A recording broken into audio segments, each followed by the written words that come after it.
In areas where there is a limited leadership base, full-time missionaries can be a valuable resource for working with the less active. This occurs in many areas of the world, from the Philippines to Texas, from Southern California to Tennessee. In all of these places, the results are the same.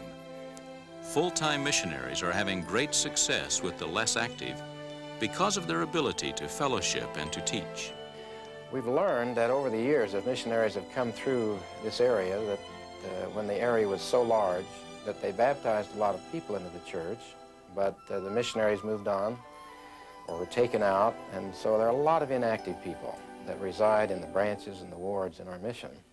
We have a rather small elders quorum for the size of the branch, and because we're few in numbers and with lots of territory to cover, and with many people who need to be visited, my testimony of home teaching is strong, and we know we need to do it, and we know that we need all the help we can in getting home and visiting teaching done. We will have some of the younger missionaries who will work on the tracting, and they will work with getting referrals, but the couples are good to help the branch presidents, the priesthood leaders, the bishops, they'll get a roster of the ward. The bishop will indicate who is not active, and then that becomes the working list for the couples to start visiting.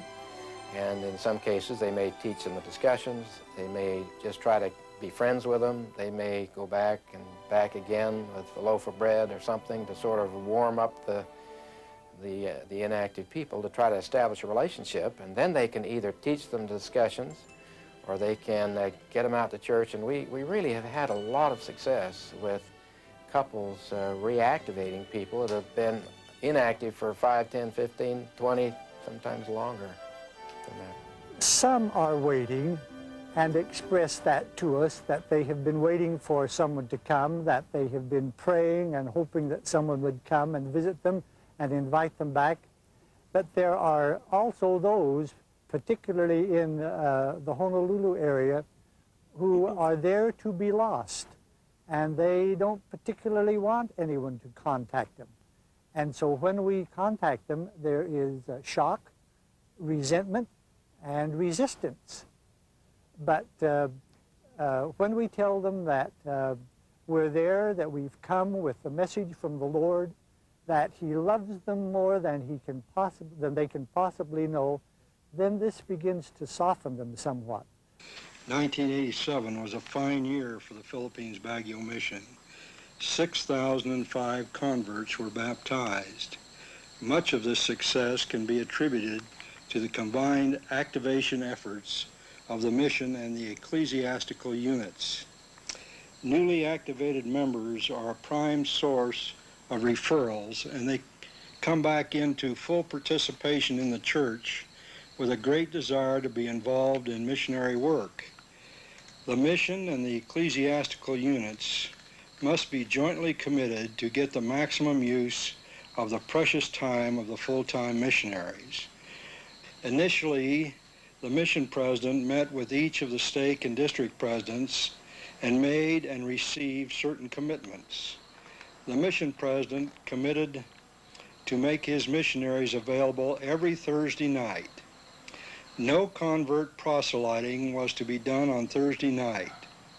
In return, the stake or district presidents committed to having fellowshippers to go with the missionaries splitting with the members, so each missionary with his fellowshippers could visit 4 families. That it works is evident in the quarterly statistical reports and the fact that 2 new stakes are about to be formed that might otherwise been a year or 2 away from stakehood. Many faith-promoting experiences have come from this work. 4 months ago, the average attendance in the Durant, Oklahoma branch was only 20 people. Through the efforts of the full-time missionaries, many less active families have started coming to church again. The average attendance has increased to about 80 each Sunday. When the Loves came in, they were the traveling Loves. They visited at least twice a week, most of the families, and some of them 3 times. And they put plenty of miles on their Buick while they were here. And when they left, it was a spontaneous get-together for them. And I can tell you the Loves were loved by the people in the Durant branch. They did a great job of representing the best qualities of missionary people. They just showed a lot of love, and that love got me to wanting to come back. Before that, I didn't. You have to get close to them. And after many years of staying away from the church, they've lost the spirit. And I think to bring the spirit back is probably the most important thing that we can do. That is being home for me. And that's when the first time I walked back into the chapel, that's what I thought, that I'd finally come home. 100 miles away in Idabel, the full-time missionaries are involved in another kind of ministry. They are working with less active families to prepare them for the temple. When we visit members in the branch, we like to take a gospel message with us, with a aim in mind, or something in mind that we would like to accomplish with that family. And for the families in the branch, we felt we would like to see go through the temple, that they were ready. And the Green family was one of these. So after we had visited with them several times and had videos and gospel discussions, we asked if they wouldn't like to have us give them the temple lessons to prepare them for the temple. The temple sealing is the ultimate step in receiving exaltation. So we felt this is what we wanted to prepare these people for. We discussed with them the possibility of taking the temple preparation seminars. Brother Green, I could tell he was somewhat reluctant, but wanted to do it. He had a word of wisdom problem, but he said they would think about it and let us know. And we were thrilled that very evening he called up personally and he says, we're ready to take those discussions, which to us meant a commitment. He sounded like he was making a commitment that in order to take those discussions, he made the commitment to completely straighten his life out. If you're inactive and you're not visited by the people from the church, you feel like you're forgotten, you know, and maybe they don't even want you. But when people show an interest in you, you know that you mean something to them and to somebody. Sometimes you won't ask the questions that you need to ask because you think they might not make sense to the other people or something.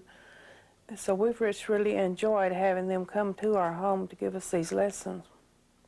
It's wonderful to know that you'll be together forever. These results occur from the combined efforts of the missionaries and local priesthood leaders. One in particular that stands out in my mind is a young girl stood up and bore her testimony, and as she talks about her uncle and the family of this uncle that she had who was inactive at this time, my companion and I evaluated the people that we needed to visit first. And we decided to spend time with this uncle of this young girl. We, again, used this Thursday night activation time to do these things. We found this man and we found the reasons for his less activeness. We told this man that we had something special for him. We set an appointment with him and went to his house to share with his family. We reactivated this family, and it started a chain of activity rate. And we started a program where on this Thursday night where the members could also do these things, and we assigned companions somewhat like home teaching. Because of these things, proselyting results went up.